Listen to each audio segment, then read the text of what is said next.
Right at the start of War Within, Dalaran was destroyed and we lost the most iconic city in the game, but that is very likely not the actual end. Not only is it possible that Dalaran was teleported, but Dalaran in the floating form is only really a recent invention, and as you may know, it existed as a city-state around Lordaeron for 1,000 years. Seeing that we're returning there in midnight to save the planet from a void invasion, we may be going back to actual Dalaran. Gilneas, Undercity, the Arathi highlands have already been set up for a very likely revamp, so going back to actual Dalaran as a kingdom seems highly plausible. So what is going on?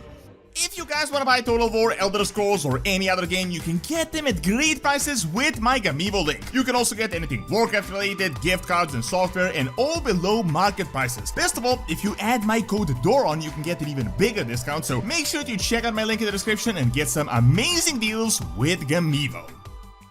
So you've all seen the destruction of Dalaran, which was essentially supposed to be a Broken Shore 2.0, a little touch from Chris Metzen to repeat some of the storylines from Legion, and while I feel like it was actually great, I don't really feel like it hit much the same note as the Broken Shore was far more devastating, where it really felt like a genuine loss. However, in the interview, Chris Metzen was talking about how the entire point of the Khadgar and Dalaran storyline was to create some stakes, and that we will continue to lose a little bit more throughout the World Soul Saga, which I personally think is great because that is really the biggest problem with an expansion like Dragonflight. There, they really toned it down, but then literally nothing felt like a major threat, just some bunch of dragon drama and random just introduced loose cannon Primal Incarnate that was promptly defeated. Dalaran, on the other hand, did really bring back some of that Legion flavor. However, seeing that Khadgar already returned a few weeks after release, I don't feel like it hit the same mark. It wasn't that big of a sacrifice, but it was obviously bold of them to actually destroy Dalaran. Last time Dalaran was destroyed was by Arthas back in Warcraft 3, and since then it was our main base of operations. This is the place we used to fight the Lich King, this is the place we used to defeat the Legion. It's pretty safe to say that Dalaran is really the most iconic city in the game, as it was the main hub when WoW was at its peak, and almost everyone has fond memories of Dalaran and the music and the,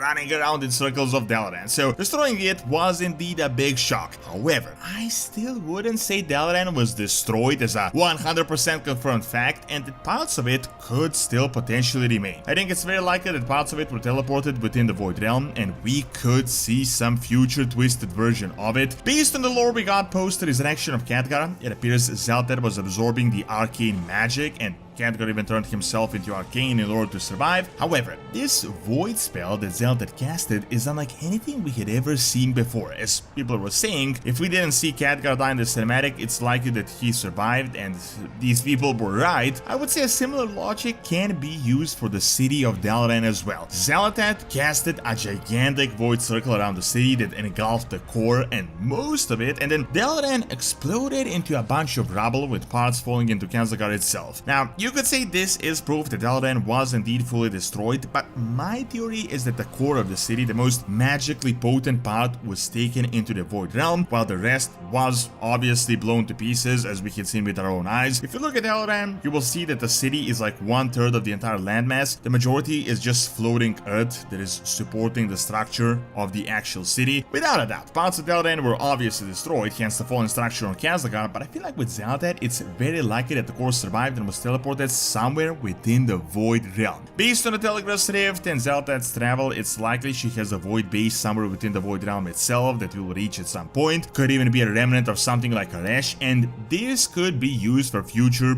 raid content, for example. It would be interesting to see a Void twisted Dalaran or parts of Dalaran just scattered around some future Void raid, which would obviously be good story development to get you to really feel like the Void is destroying Azeroth as we know it. However, when I said that Dalaran is likely coming back, this is not what I meant. I didn't mean we would go into the Void Realm to find this twisted Dalaran and just teleport it back and rebuild. Now, Dalaran is certainly lost in its current form, there's no doubt about that. What is really important to remember though is that this Dalaran that was lost only really existed for like 2 decades. What a lot of people forget was that Dalaran was one of the 7 human kingdoms, and it was a city-state, a very powerful one at that as well. Originally, it was located by Lordaeron Lake, which was technically Lordaeron. It was a massively powerful city-state destroyed by Arthas and the Scourge, and some scrapped remains were picked up and magically moved into the air, and we got the iconic Dalaran as we know it. The original Dalaran, though, would have been much bigger, much more powerful, and more resembling a kingdom, and this is what I'm saying, it's likely going to come back in WoW Midnight. So all of you know that WoW Midnight is going to be based in the Eastern Kingdoms. Chris Metzen talked about a return to the old world, but realistically what this meant was that we will be returning to this part of the old world, not that the entire old world is going to get revamped. The big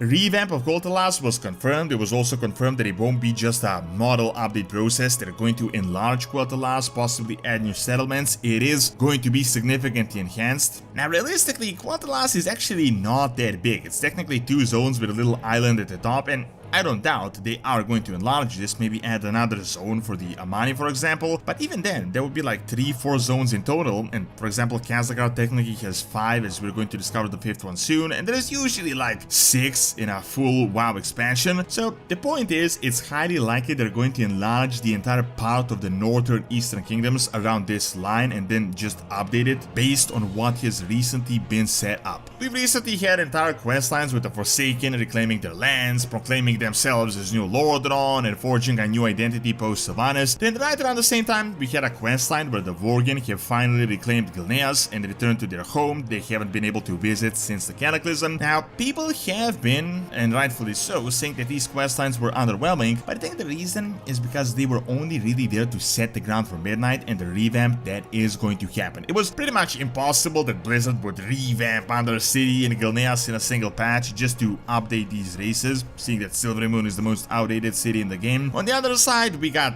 Strom, which is the former capital of the Arathi Empire that was literally rebuilt, and like Strom is actually functioning as an alliance city right now, but it's not actually available in the game. Now, we got these Arathi humans, this Light Emperor, these Arathi that consider themselves the original empire. I feel like the Arathi Highlands and Strom are going to be as relevant as possible in WoW Midnight. Furthermore, a big point is that the Void Invasion will happen in Gilneas, but it's so unlikely that the World Invasion, Void Invasion where Azeroth awakens is going to just be localized to Gilneas in like 2 zones, and will almost certainly spread to at least the northern part of the Eastern Kingdom. So based on this, imagine that Gilneas is going to get an actual update. We might get Undercity, but not a city in the sewers, but potentially a settlement where the capital of Lordaeron once was, and we will also get the Arathi storyline alongside the main storyline that is going to be about Gilneas as well. Now, this is where Dalaran comes in. Dalaran was technically our beacon for the times Azeroth was in the worst of troubles. It saved us against the Lich King, it saved us against Sargeras, it now led us to Khazakar. I certainly feel like there is going to be much the same sentiment. Furthermore, Dalaran is something like a beacon for all magic users as well. Other than Dalaran, the other magic settlement of Azeroth is the Sunwell and Silvermoon, which is going to get attacked by the Void, so it makes sense that all the magic users might retreat to New Dalaran, as it would be further away from the front line. I'm not sure if they would of course raise an entire city from the ground up overnight, but I do feel like some sort of a half-built version of Dalaran is possible, and that Dalaran could be a pretty big base of operations for an expansion like WoW Midnight. I've been talking about Dalaran coming down from the sky for years now, as there was no point for it to keep floating around the Broken Isles, but seeing that it was now taken down from the sky,